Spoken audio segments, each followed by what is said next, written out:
السلام عليكم ورحمة الله وبركاته. بإذن الله النهاردة مع بعض هنعمل وصفة فراخ بجد هتبهركم. طعم جديد حلو قوي قوي بحشوة مختلفة.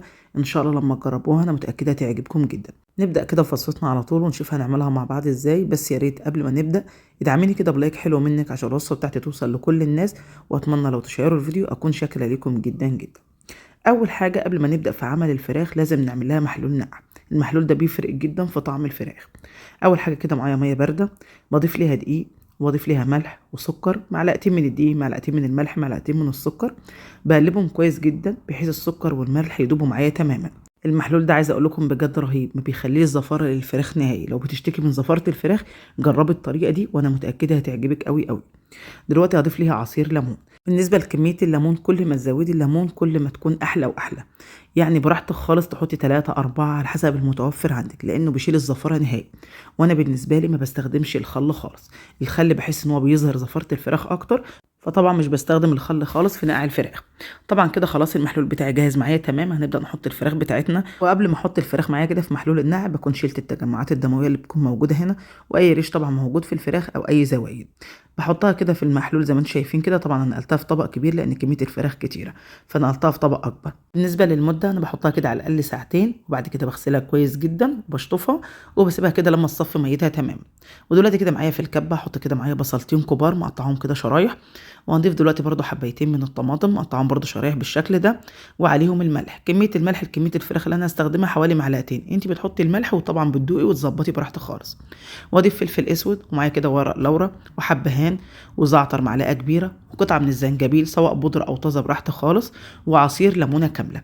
عايزه اقول لكم الزنجبيل مع عصير الليمون بيفرق جدا في طعم الفراخ، ما تستغنوش عنهم هما الاتنين. هنفرمهم بقى كده ناعم في الكبه. وكده التتبيله بتاعتي جاهزه معايا تمام. هوريكم شكلها بيكون عامل ازاي.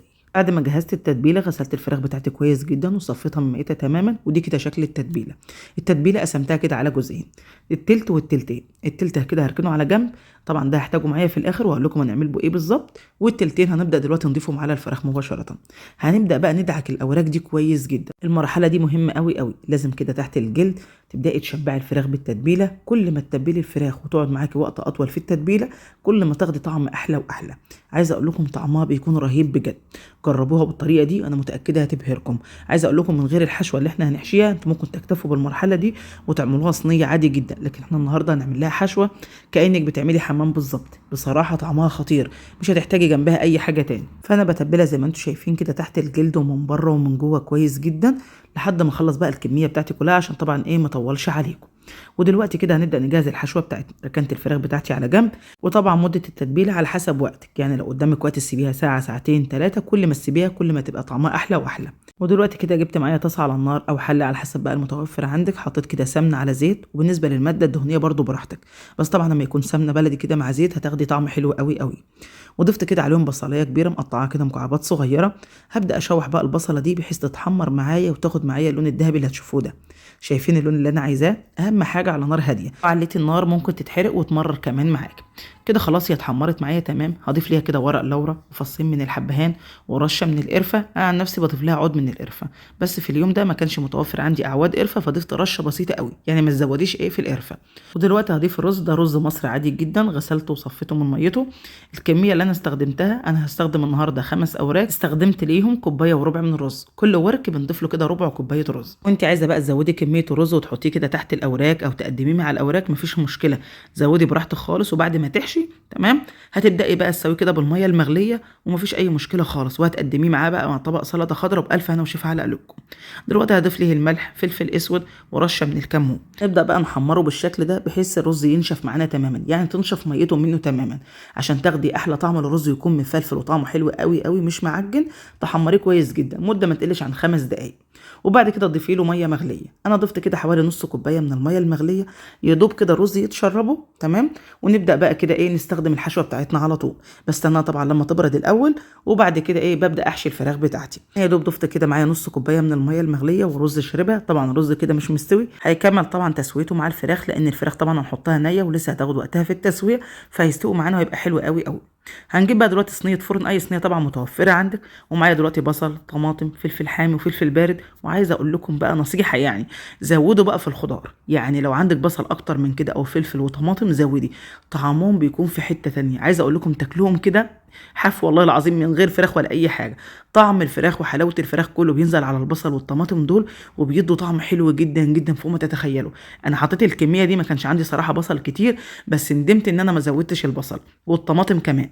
بصراحه الطعم كان خرافه، تاكليه كده لوحده كده بالمعلقه او تاكليه بعيش، طعمه حلو جدا جدا. ضفت بقى على الخضار باقي التتبيله اللي احنا كنا سايبينها من البدايه، طبعا انا سبتها كده من البدايه عشان اتبل بيها الخضار ده، فكل حاجه كده تبقى متطعمه وطعمها حلو قوي قوي. كده خلاص الصينيه بتاعتي جاهزه معايا تمام. هنبدا بقى في المرحله دي نجيب الاوراق ونحشيها كده بخلطه الرز اللي احنا عملناها.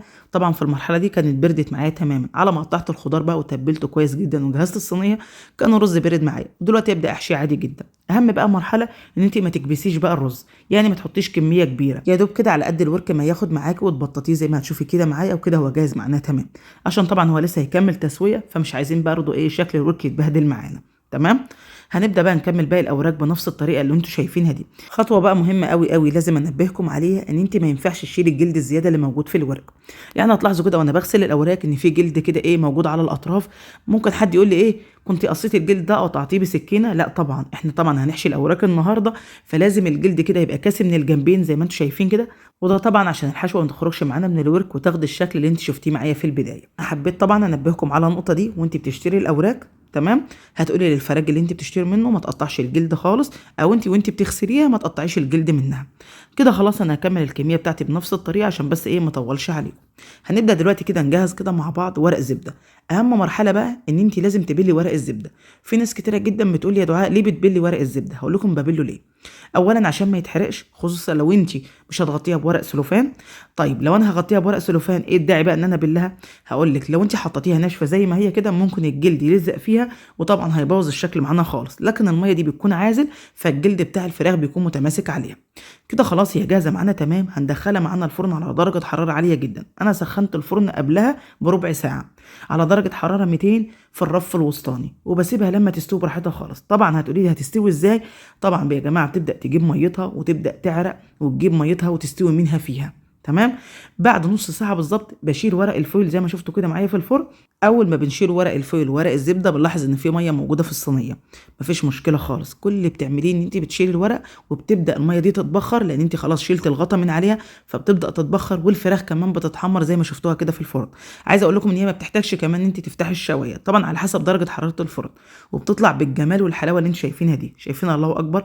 اولا الرز مفلفل، الفراخ واخده لون حلو جدا ودايبه ومستويه وطعمها حلو قوي قوي ما شاء الله. يعني ان شاء الله لما تجربوها انا متاكده هتبهركم، طعمها حلو جدا ويشرفك في العزومات. شايفين جمالها الله اكبر. اعتقد بقى مفيش احلى من كده. اتمنى لو عجبكم ادعموا الفيديو باللايك والشير، واشوفكم على خير.